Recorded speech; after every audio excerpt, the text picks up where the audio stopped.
Porque pareciera que así se constituye la vida de algunos y de algunas, hombres y mujeres en esta humanidad, llevando sobre sus hombros un fardo de culpas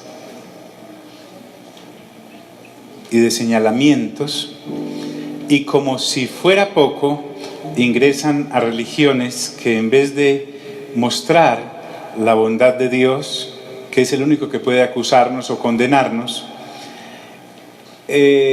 colocan más. El Señor Jesús les recriminaba a los escribas y fariseos que colocaban cargas sobre los hombros de las personas que dirigían que ni ellos mismos eran capaces de mover.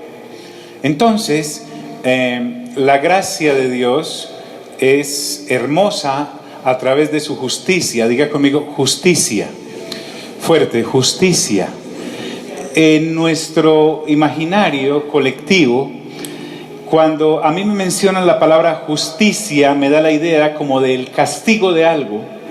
Sin embargo, desde el punto de vista de Dios, tiene otro planteamiento, y es que, además de eso, la justicia de Dios se aproxima a la humanidad, no para castigar, sino para mostrarles la manera de solucionar el inconveniente de comunicación que había surgido entre Él y la humanidad a causa del pecado que habían practicado nuestros primeros padres. Entonces, la justicia de Dios se revela. En el capítulo 1 dice, la ira de Dios se revela contra, pero también Pablo en la exposición, en el discurso que Dios le ha dado para manifestar a los seres humanos, en la otra cara de la justicia es que Dios es tan justo que quiere entregarle a la humanidad una forma de reconciliarse con Él, porque Él quiere castigar al pecado, pero quiere salvar al pecador. ¿Me hice entender en eso? Dios quiere castigar el pecado, pero quiere salvar al pecador.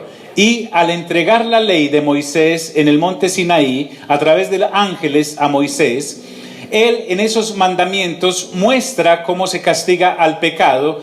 Y en el Sermón del Monte, cuando Él mismo, siendo Dios, el Señor Jesús, siendo Dios, entrega el Evangelio de la gracia a la raza humana para salvar al pecador. En la ley se castiga al pecado, en la gracia se suministra salvación al pecador. Mira al de lado, dígale, ¿qué te parece? Entonces, siempre que nos mencionan la palabra justicia, por lo menos a mí, en mi visión religiosa tradicional y aún en la otra tradición más peligrosa, que es una serie de predicaciones evangélicas que nos ganan para Jesús, pero de una manera extraña nos matriculan en Moisés. El Señor Jesús le recriminaba a los judíos que eran capaces de cruzar el mar entero para ser un solo seguidor, y después de ganárselo lo hacían 2 veces más hijo del infierno que ellos. Se refería a eso. Entonces se ganaban a las personas, pero le daban una serie de mandamientos llamados la ley, que jamás fueron dados por Dios para salvar a las personas, sino para condenar al pecado.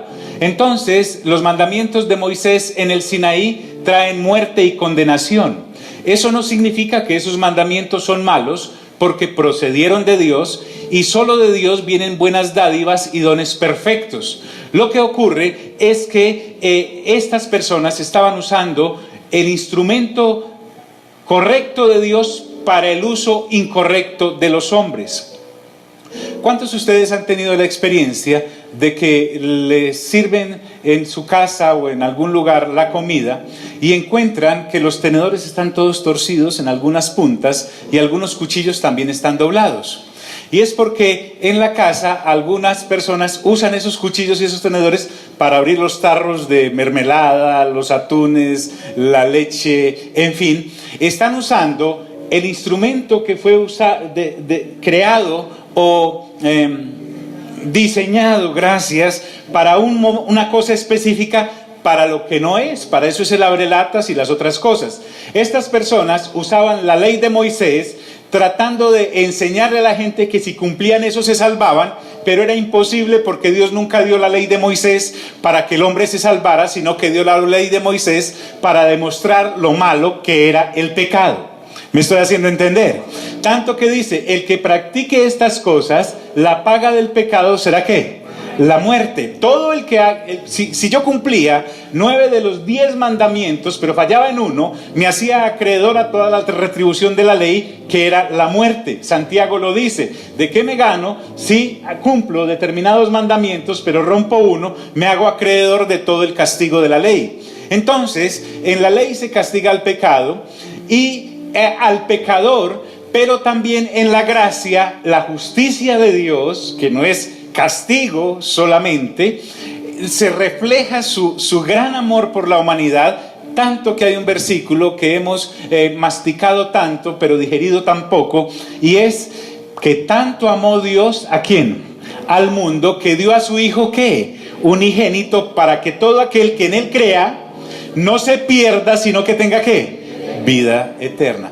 En este capítulo 4 de la carta a los Romanos, el apóstol Pablo, entonces, ya viniendo del capítulo 1, donde demostró que toda la humanidad estaba destituida de la gloria de Dios y la había entregado a sus propias mentes reprobadas para que practicaran cosas vergonzosas entre ellos mismos, más de 21 carreteras nos mostró.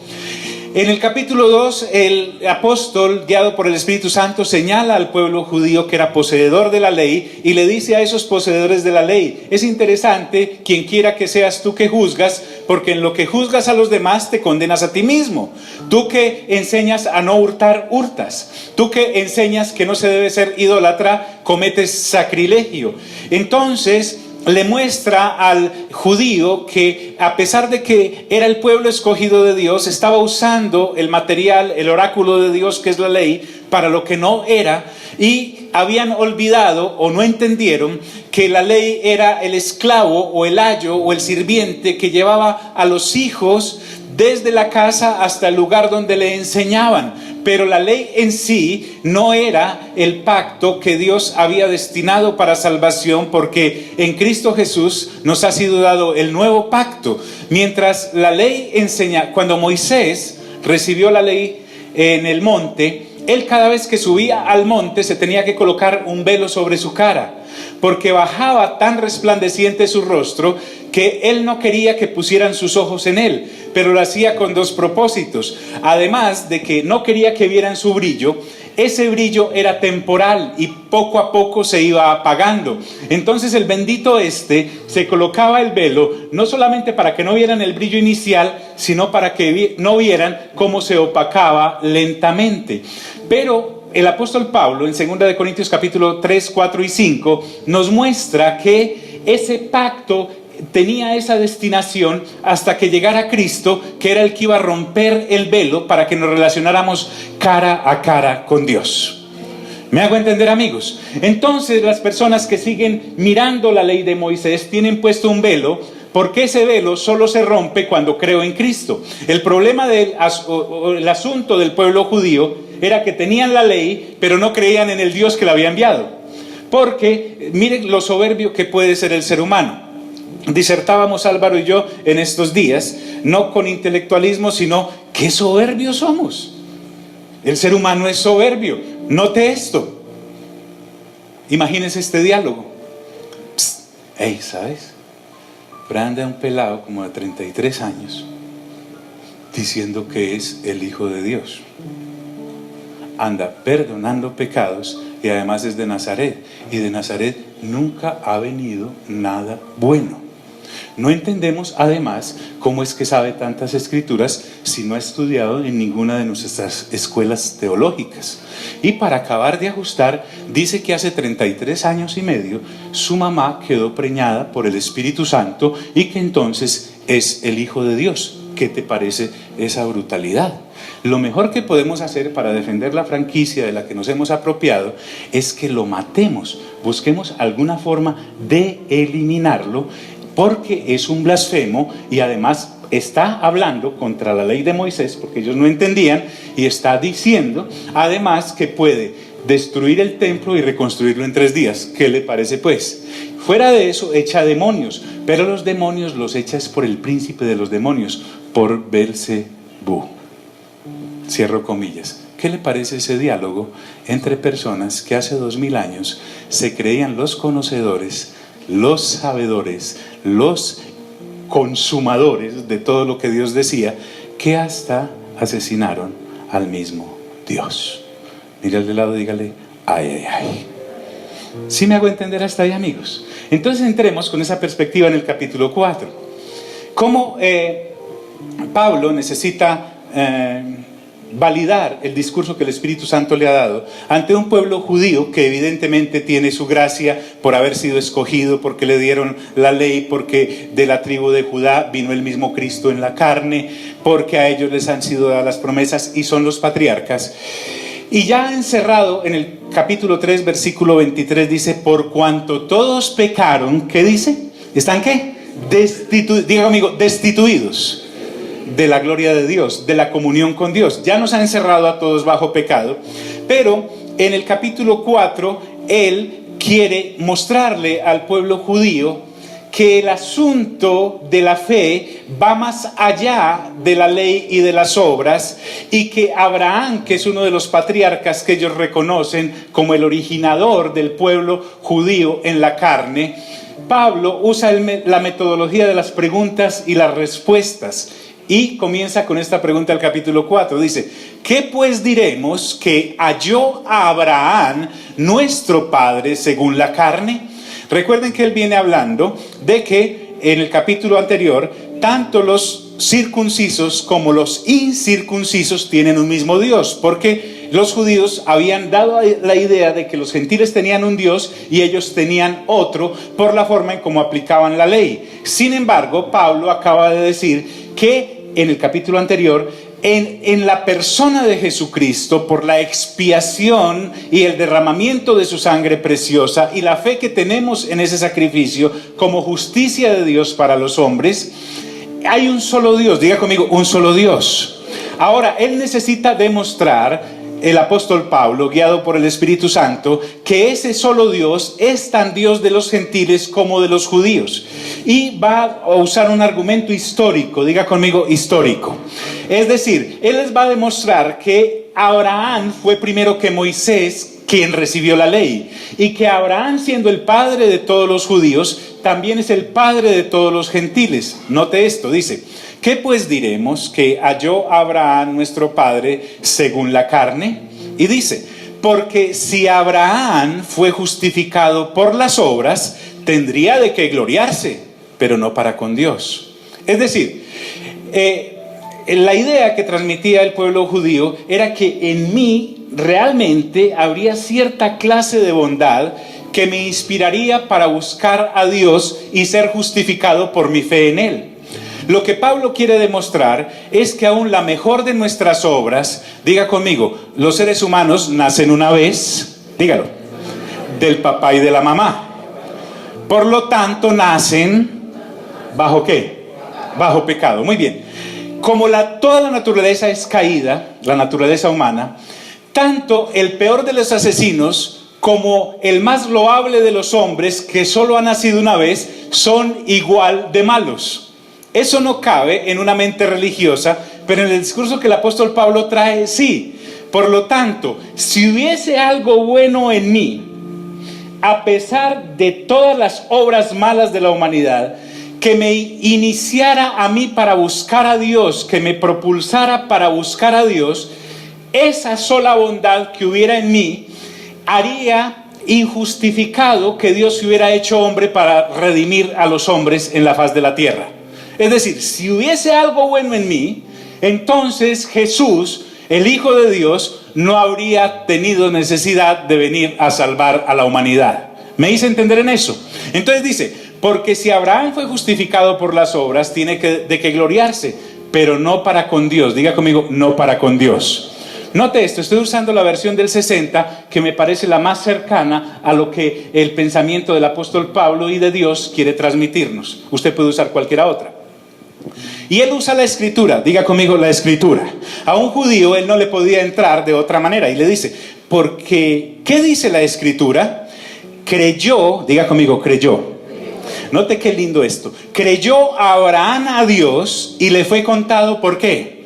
Por justicia. Otra aclaración. ¿Es pues la fe la qué?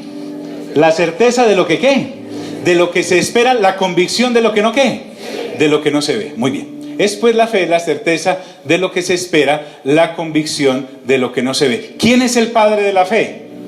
Abraham. Muy bien. Abraham dice, porque, ¿qué dice la Escritura? Creyó Abraham a Dios y le fue contado, ¿por qué?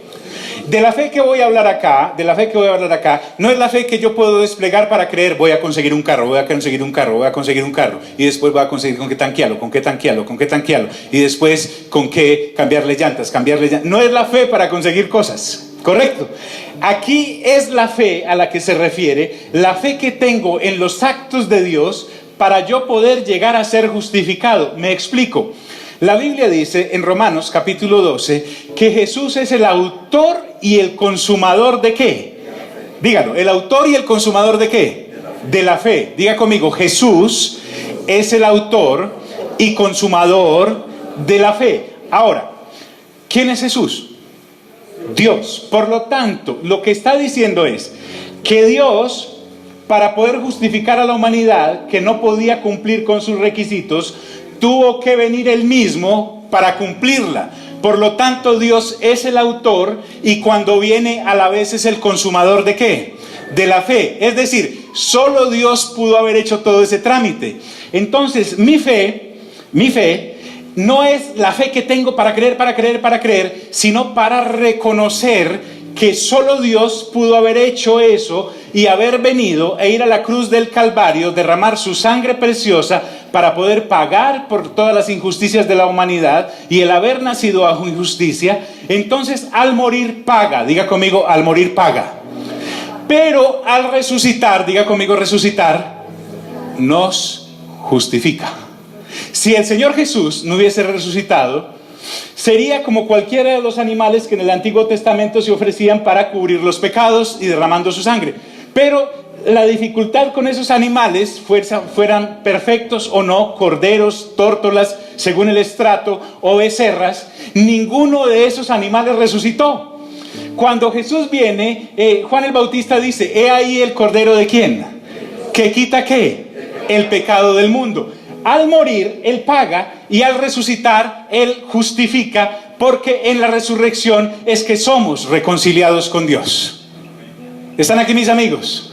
Sin resurrección, volvamos esto a una discoteca. Sin resurrección, comamos y bebamos, que mañana moriremos, no hay nada más. Pero entonces dice, porque dice la Escritura, creyó Abraham a Dios y le fue contado por justicia. Permítame hacerle un zoom a lo que Pablo está diciendo. Estas palabras que Pablo está citando están en Génesis capítulo 15. Las hemos transliterado. Trasládese por favor a el momento en que Abraham ha salido de Ur de los Caldeos con su sobrino Lot, toda esa gente, con Sarai, etcétera. Y un día él se queda pensando, hombre, yo con esta trabajadera tan tremenda. En el capítulo 13, búsquelo por favor, alguien que tenga Biblia, mire lo que dice el versículo 1, 2 y 3. Dice, Abraham era riquísimo. Diga conmigo, riquísimo. Era riquísimo en oro, plata y ganado. Entonces Abraham, viendo todo ese patrimonio que había generado, una vez estaba triste y habla con Dios y le dice, Dios, pues sí, muy chévere todo lo que ha pasado entre nosotros dos, pero cuando yo me muera, me va a heredar mi criado. Y yo sí quisiera pues como que fuera un hijito mío el que me heredara, el que tuviera toda la sucesión.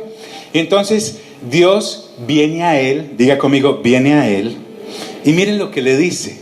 Luego vino a él palabra de Jehová diciendo, no te heredará es decir, el criado, sino un hijo tuyo será el que te heredará. Hasta ahí todo va muy bien. Abraham ya tiene una relación con Dios. Abraham le ha creído a Dios. Diga conmigo, fe es creerle a Dios. Escuche bien, la fe no es yo levantarme un día y decir,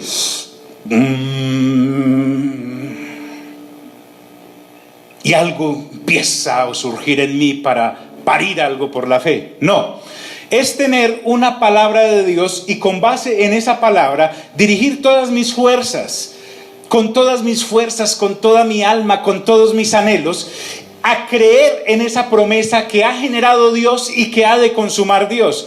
Prácticamente en la fe, usted y yo casi no tenemos nada que ver, por no decir absolutamente nada, porque cuando Dios te da una promesa, Él la genera y Él la cumple. ¿Me hago entender, amigos? Nada que ver con los cursos de tengamos fe para moverle la mano a Dios. Eso no es así. Dice, luego vino a él palabra de Dios diciendo, no te heredará sino un hijo tuyo será el que te heredará. Y le dijo, Abraham, venga, yo le vamos a dar un ejemplo de lo que va a ocurrir con usted. Dice el versículo siguiente, y lo llevó fuera y le dijo, mira ahora los cielos, no estaba nublado como esta noche. Y le dice, y cuente las estrellas. Y Abraham seguramente arrancó a contar, 1, 2, 3, 4, 5, 1000, 2000, 3000, 4000, 5000, 6000, 7000. No sé hasta dónde sabría contar Abraham, pero no le alcanzó el ábaco. Y dice, y lo llevó afuera y le dijo, mira ahora los cielos y cuenta las estrellas. Si las puedes contar, si las puedes contar. Porque Pablo lo expresa de otra manera en una de sus cartas y dice que Dios, cuando nosotros, o quiere realizar un plan con nosotros, es más ancho, más alto y más profundo. Hay cosas que nosotros ni podemos entender. Entonces Dios le ilustra a Abraham lo que va a ocurrir, porque le está prometiendo un hijo, pero no solamente el hijo que le va a heredar, sino todo lo que va a venir después de él a través de ese hijo.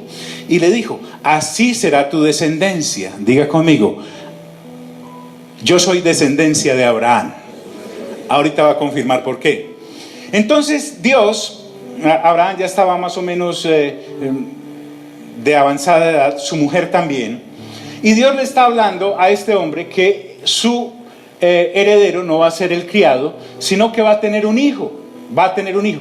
Ojo, esta promesa Dios se la hace a Abraham en ese momento, pero se va a cumplir casi 15 o 20 años después. Diga conmigo, el tiempo es el peor enemigo de la fe. Porque Dios habla desde su posición eterna y nosotros lo escuchamos desde nuestra posición temporal, y nuestro error es pensar que los tiempos de Dios son como nuestros tiempos. A Dios no le importa si es necesario levantarlo a usted de entre los muertos para cumplir lo que le dijo hace 20 años. Él simplemente lo promete, y lo que Dios promete, ¿qué? Y lo que Dios promete, ¿qué? Lo cumple. Dice, y lo llevó fuera y le dijo, mira ahora los cielos y cuenta las estrellas, si las puedes contar. Y le dijo, así será tu ¿qué? Tu descendencia. Entonces Abraham, dice la Biblia en el versículo siguiente de Génesis, y creyó a Jehová y le fue contado, ¿por qué? Por justicia. Entonces, mire, la fe no procedió de Abraham, porque es Dios el que le está diciendo, te heredará un hijo tuyo, no este criado. Y quiero que cuentes las estrellas de los cielos, porque si las pudieras llegar a contar, así será tu descendencia. Entonces Abraham tiene a Dios hablando, que le está prometiendo algo. En ese momento Abraham deja de mirarse a sí mismo. La fe es dejarnos de mirar a nosotros mismos, y empezó a mirar la promesa de Dios y dijo, él no se puso a pensar en otras circunstancias que vamos a analizar más adelante, sino que se puso a pensar, si Dios lo dijo, Dios lo cumple. Y en ese momento Abraham decide dejar de creerse y empieza a creerle a Dios, porque Abraham tenía la fe suficiente solo para pensar, toda la plata que tengo, todo el ganado que tengo iba a ser para mi criado. Hasta ahí llegaba Abraham. Dios viene y le dice, no te va a heredar ese criado, te va a heredar un hijo tuyo, y además voy a multiplicar tu descendencia de este tamaño. Abraham entonces deja de mirarse a él y mira a Dios, que ahí es donde empieza la fe. Y dice, y Abraham le creyó a Dios y le fue contado, ¿por qué? Esa es la justicia. ¿Me hice entender hasta ahí? Amigos, ¿me hice entender hasta ahí? Déjeme avanzar y verá. Volvamos a Romanos. Entonces, la ley es como contratar a alguien para pagarle por lo que hace. Mientras que la gracia es llamar a alguien y darle por lo que no ha hecho. La ley es contratar a alguien para pagarle, mientras que la gracia es llamar a alguien y darle por lo que no ha hecho. Por eso dice, pero al que obra no se le cuenta el salario como gracia, sino como ¿qué? Sino como ¿qué? Usted me contrata a mí para hacerle el jardín. Firmamos un contrato. Me dice, le voy a pagar $1.000.000. Le digo, listo, no hay problema. Termino de podar y voy a su casa y le digo, señor, ya acabé, me da mi $1.000.000. Y usted me va a preguntar, ¿y por qué? Y yo le digo, porque me lo debe. Y usted me va a decir, ¿y por qué se lo debo? Porque le arreglé el jardín y porque eso fue lo que usted me contrató para hacerle y ya lo hice. Por lo tanto, ahora usted me debe ¿a quién? A mí. Esa es la ley. La ley le decía a la gente, si usted cumple estos mandamientos, si es capaz de cumplirlos, entonces su salvación se le pagará por haber cumplido esos mandamientos. Pero resulta que la ley jamás fue nadie capaz de cumplirla. Por lo tanto, por haber usado el vehículo que era para lo que no era, entonces nunca había podido llegar. Pero supongamos que alguien llegara a cumplir la ley perfecta, entonces Dios ya no podría salvar a esa persona por gracia, sino porque como había cumplido los 10 mandamientos para hablar solo de 10, entonces Dios le estaba debiendo la motilada del prado. ¿Me hago entender, amigos? ¿Aló? ¿Están aquí? Sí, es claro hasta ahí. Entonces dice Pablo, dice, mas al que no obra, al que no motiló el prado, sino que cree en aquel que justifica al impío, su fe le es contada, ¿por qué? Por justicia. Entonces ya no es por obras, sino ¿por qué? ¿Recuerdan el versículo que leímos en el capítulo 1? El justo por la que ¿qué? Por la fe ¿qué? Vivirá, no por las obras. Y avanza en el discurso y dice, ahora empieza a citar salmos. Este salmo que el apóstol cita, no sé si recuerdo bien si es el 32 o el 36, está en medio de una situación que David tuvo de fallarle a Dios. Pero cuando David le falla a Dios, aún estando bajo la ley, tuvo una revelación de la gracia. Diga conmigo, gracia. Cuando todo el mundo estaba acusando a David de lo que había ocurrido, igual que en el Salmo 51, y todo el mundo estaba señalando a David porque había faltado a la motilada del prado, que se había comprometido a podar, pero no lo hizo, y por lo tanto merecía la ¿qué? ¿Merecía la qué? Si David había violado la ley, ¿qué se merecía? La muerte. Muy bien. David escribe esto inspirado por el Espíritu Santo. No lo escribió alguien que no había caído, lo escribió alguien bien recaído. Y dice, como también David habla de la bienaventuranza del hombre a quien Dios atribuye justicia sin obras. Diga conmigo, justicia sin obras. Fuerte, justicia sin obras. Y miren la bienaventuranza, no solamente hay bienaventuranzas en el Sermón del Monte, dice, bienaventurados aquellos cuyas iniquidades, es decir, errores o pecados, ¿son qué? ¿Son qué? Perdonadas, y cuyos pecados son qué? Cubiertos. Y remata diciendo, bienaventurado el varón a quien el Señor no inculpa ¿de qué? De pecado. Recuerdan que el único que puede juzgar a la humanidad con un juicio verdadero es Dios, porque Él nunca ha pecado. El único que puede hablar de santidad es Dios, porque Él siempre ha sido santo.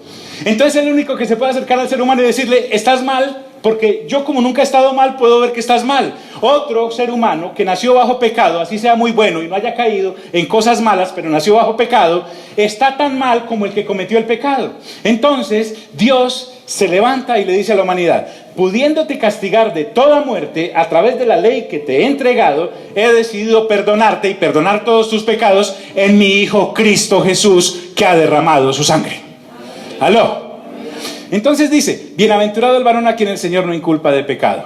Y dice Pablo ahora, ¿es pues esta bienaventuranza solamente para los de la circuncisión? Es decir, para los judíos, o también para los de la incircuncisión. Ahora entendemos por qué Pablo usa a Abraham y no a Moisés. Y dice, porque decimos que a Abraham le fue contada la fe por justicia. ¿Por qué le fue contada la fe a Abraham por justicia? ¿Por qué qué? Dígalo, ¿por qué qué? Porque creyó. Muy bien, un aplauso para María Nelfi. Un aplauso para María Nelfi. Abraham ni siquiera había tenido su relación sexual con Sara. Dios le está diciendo, vas a tener un hijo porque yo lo digo, no porque tú vas a tener una relación sexual con tu mujer, porque yo lo digo. Entonces dice, porque decimos que a Abraham le fue contada la fe por justicia. Y viene a explicar, ¿cómo pues le fue contada? ¿Estando en la circuncisión o en la incircuncisión?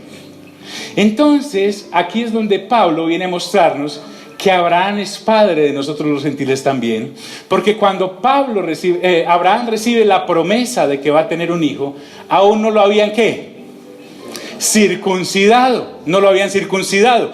Por lo tanto, Abraham cuando recibe la promesa era incircunciso, no circunciso. De ahí entonces los judíos tienen que decir, rayos. Empezamos desde la circuncisión y esto comenzó desde la fe, porque Abraham era incircunciso antes de ser circunciso. ¿Cómo pues le fue contada? ¿Estando en la circuncisión o en la incircuncisión? Y él agrega, miren, usted y yo ahora lo vemos claro, porque ya sabemos que es el Evangelio del Reino. Porque venimos hace 3 años y medio dándole al tema, y los que no empezaron hace 3 años y medio como Betty se han desatrasado con las prédicas anteriores. Entonces para nosotros es muy claro. Pero hace 2000 años, para un judío que había venido defendiendo el pedernal para hacer las circuncisiones, lo que Pablo le está diciendo le borra por completo todo el fundamento sobre el cual había basado su relación con Dios. Y le dice, no en la circuncisión, sino en la incircuncisión. Y dice, y recibió la circuncisión como señal. Diga conmigo, señal. Esto es muy importante. Y recibió la circuncisión como señal, como sello. Diga conmigo, sello. Fuerte, sello. Dice, como sello de la justicia, ¿de la qué? De la fe que tuvo Abraham, aquí entre paréntesis, pongo un paréntesis, estando aún ¿qué? Incircunciso. Lo que le está diciendo Pablo a los judíos es, la circuncisión no es la que fue el origen de la fe, sino que la fe fue la que originó la circuncisión. Mire al de lado, dígale, ay, ay, ay. Ahora, si usted y yo somos creyentes de la actualidad, 2016, siendo 6 de mayo, y no tenemos esto claro, estamos perdiendo mucho de lo que el Señor nos ha dado en Cristo Jesús. Y dice, este Abraham fue de fe antes de la circuncisión y la circuncisión ratificó lo de la fe. Es decir, la fe originó la circuncisión y no al revés, para que ustedes y yo ahora, en este siglo, hayamos sido benditos por la fe de Abraham, porque nosotros de ninguna tribu somos. ¿Sí o no? ¿Seremos muchos de los del norte? ¿Sí o no? En el estadio, ¿de qué tribu sos? Hay una tribu allá, ¿cierto? La única tribu que conocemos. Y dice, para que fuese padre de todos los creyentes no circuncidados, a fin de que también a ellos la fe les sea contada. ¿Por qué? ¿Están aquí, amigos? Solo entender eso es maravilloso. Y es más maravilloso entenderlo y creerlo, porque ya nadie nos puede bajar de ahí. Y dice, y padre de la circuncisión, para los que no solamente son de la circuncisión, sino también que siguen las pisadas de la fe que tuvo nuestro padre Abraham antes de ser circuncidado. Ahora Pablo lo que les va a decir, vea, usted puede ser circunciso, pero en la ley de Moisés. Pero si usted no es circunciso en la fe de Abraham, está tan perdido como el gentil que jamás ha creído en Cristo Jesús. Porque ustedes tienen la ley, pero no creen en Cristo Jesús. Amigos, por Dios, los que tenían la ley hace 2000 años fueron los que mataron a Jesús. Y Jesús fue, cuando Jesús está en Lucas capítulo 4, y dice la escritura, que llegó a la sinagoga en Nazaret y tomó el rollo como era su costumbre y empezó a leer el rollo en el libro de Isaías que dice, el Espíritu de Dios está sobre mí por cuanto me ha ungido para anunciar buenas nuevas a los pobres, a los quebrantados, a los en fin, todas esas cosas. Él cierra el rollo y dice, hoy se ha cumplido esta palabra sobre mí. Lo que Dios estaba diciendo, como me quedó de lindo y de redactado lo que yo les mandé a decir en el monte Sinaí, y ahora que estoy acá, de este lado, se ha cumplido esto en mí. Como estaba en Nazaret, se enojaron con él y dijeron, pero este no es pues el hijo del carpintero. Y no están sus hermanos, fulano, sutano, mengano y perencejo entre nosotros y sus hermanas también. Es decir, los judíos de la época tenían en Jesús fe como para que les hiciera un nochero, pero no como para que se cumpliera la palabra de Dios en él siendo Dios. ¿Me hago entender, amigos? Dice, sino que también siguen las pisadas de la fe que tuvo nuestro padre Abraham antes de ser circuncidado, porque no por la ley fue dada a Abraham o a su descendencia la promesa de que sería heredero del mundo, sino por la justicia de la ¿qué? De la fe. Quiero hacerles una pregunta y me respondan muy honestamente. Hasta este momento me he hecho entender. Sí, todos. Me he hecho entender, porque por uno solo que no me tengo que devolver al versículo 1. Vuelvo y pregunto, ¿me he hecho entender? Entonces note que ser cristiano es algo más que, entré al cristianismo para que me sane. Entré al cristianismo para que yo deje de vivir con miedos. Entré al cristianismo porque, a ver si dejo de pagar arriendo. Entré al cristianismo porque a ver si me caso o me descaso. Entré al cristianismo porque ya el origen de nuestra fe no es para que nos den cosas, sino que nuestra fe está basada en la fe que salva nuestras almas y nos da vida eterna. Diga conmigo, vida eterna. Es que, amigos, lo que está en juego es nuestra alma. Pedro lo dice. ¿Cuál es el objetivo de vuestra fe?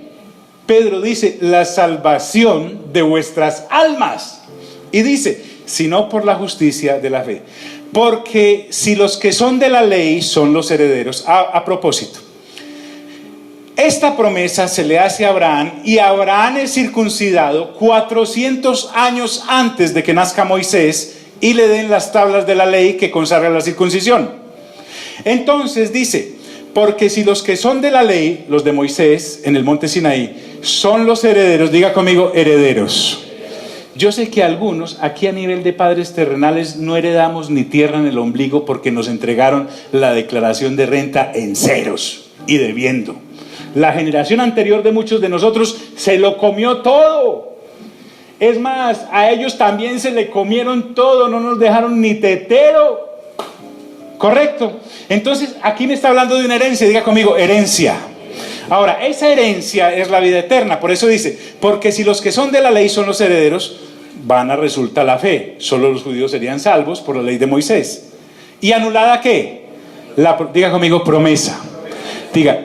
Diga conmigo, la fe es creer en las promesas de Dios.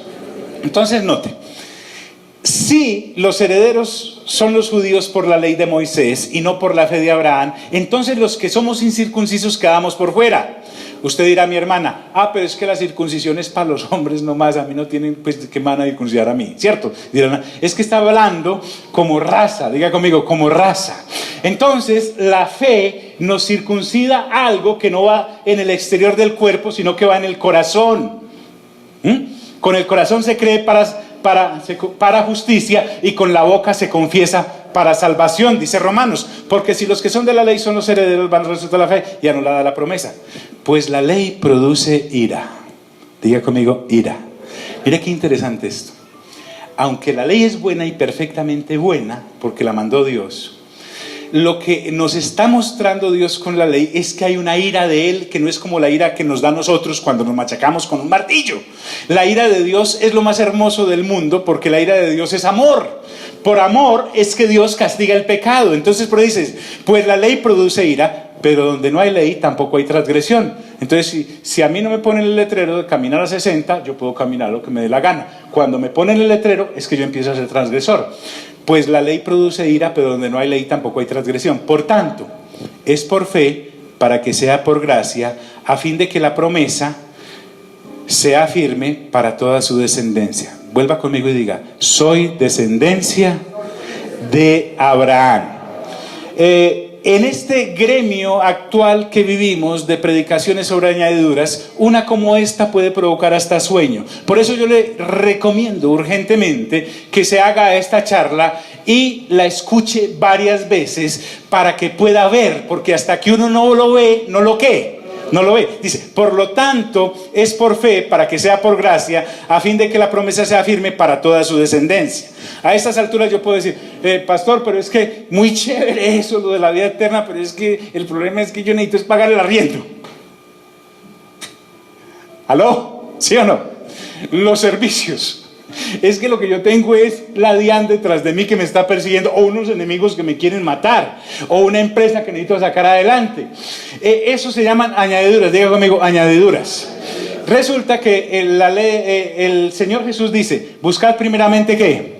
El reino de Dios y su ¿qué? Y su justicia, y las demás cosas os serán ¿qué? Añadidas. Está en el contexto de que no nos preocupemos por lo que hemos de beber, por lo que hemos de vestir y por lo que hemos de comer.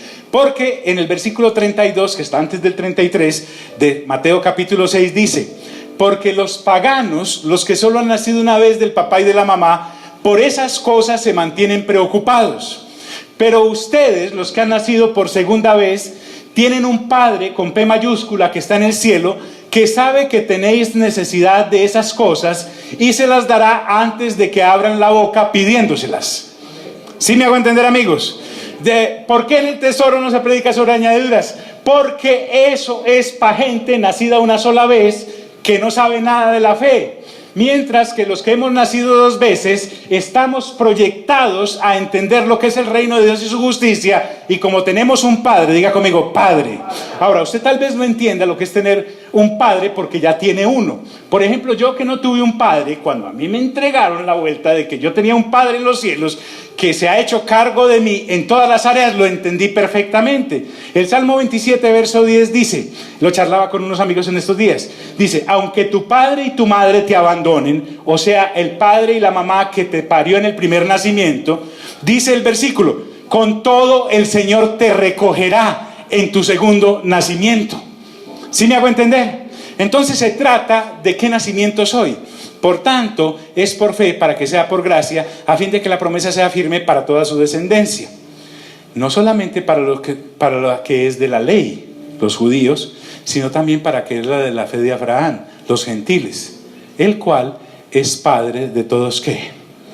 El cual es padre de todos ¿qué? Tanto judíos como ¿qué? ¿Cuántos dioses tenía Abraham?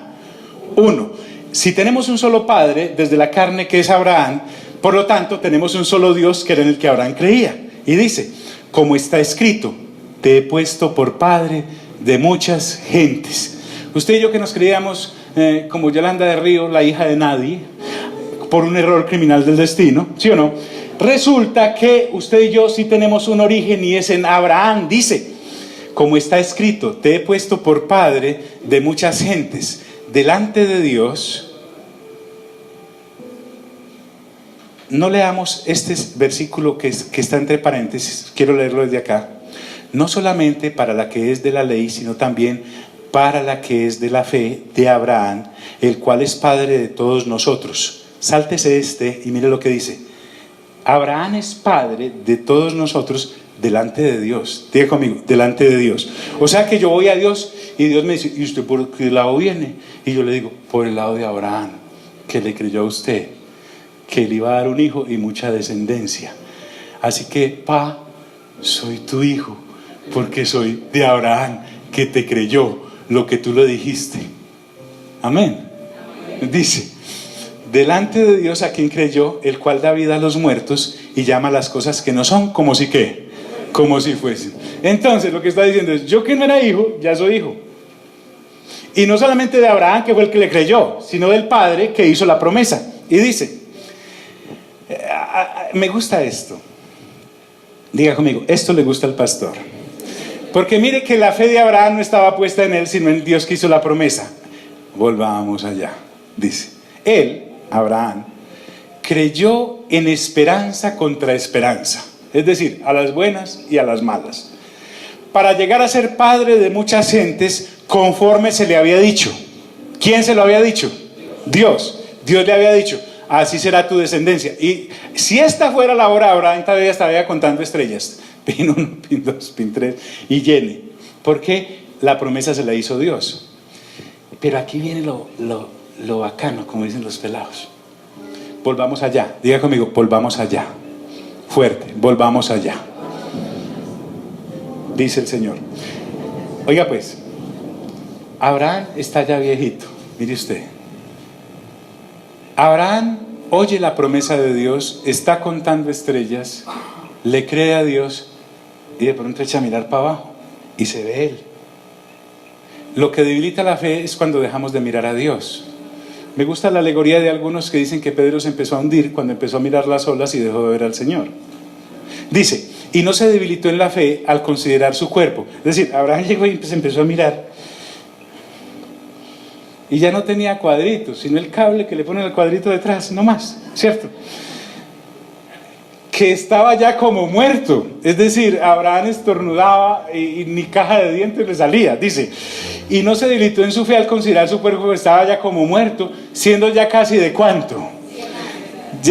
¿Quién tiene aquí 100 años? Ninguno. Algunos que tienen inclusive la mitad o la tercera parte de eso y llegan por la noche a la casa después de un día de trabajo cansados, ¿sí o no? Y se tiran a la cama y caen y ¡pah! Imagínate a Abraham de 100, digo amigo, 100 años. No había metro.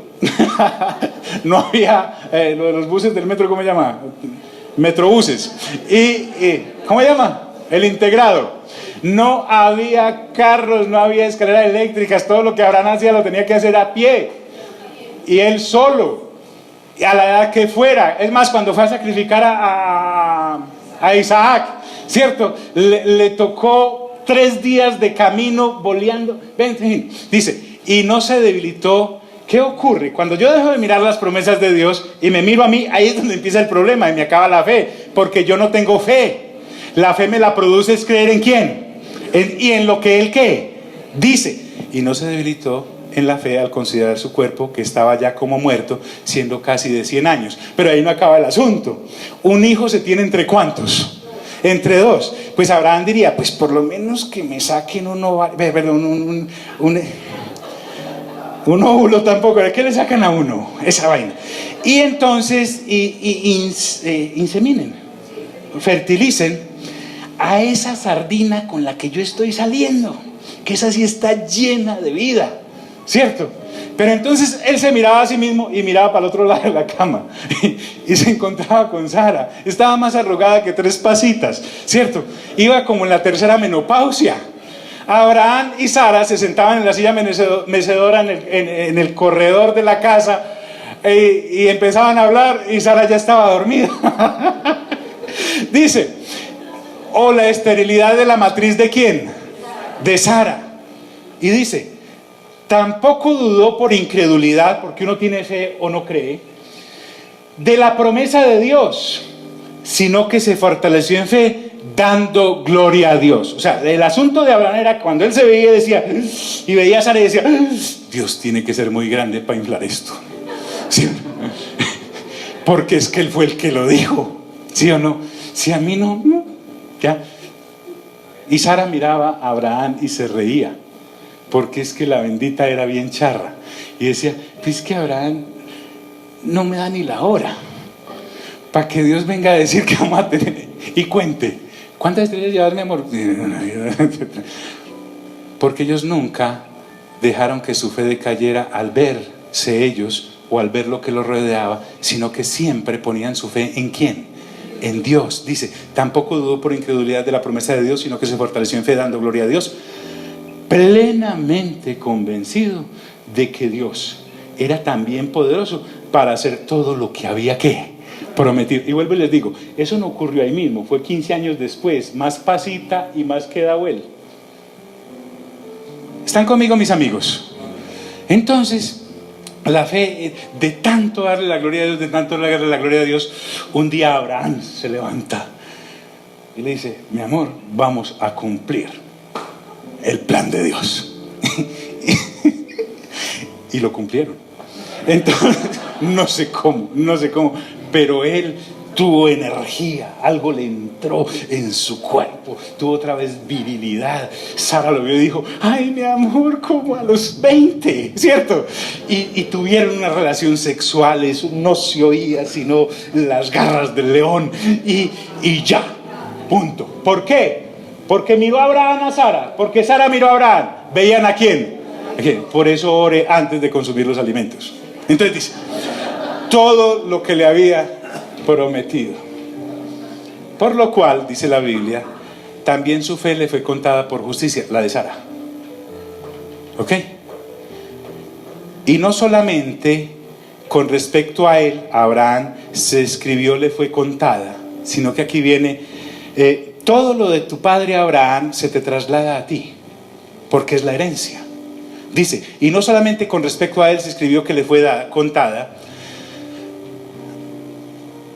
sino también con respecto a nosotros. ¡Wow! Diga conmigo, nosotros. Ahí estamos tú y yo.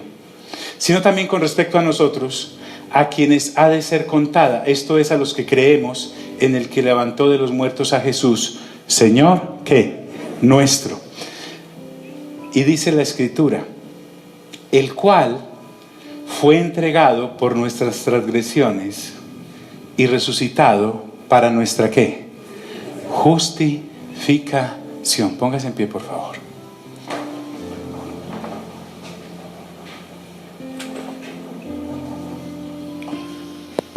Por eso lo que estamos hablando aquí, aunque lo puedes aplicar, no es para cambiar la dirección de tu empresa. Se puede. Puedes usar el tenedor para abrir lo que no es. No hay problema. Pero lo estás usando para lo que no es. No estamos hablando acá de cómo cambiar la dirección de tus relaciones interpersonales. Aquí lo que estamos hablando es cómo cambiar la dirección de nuestro destino eterno.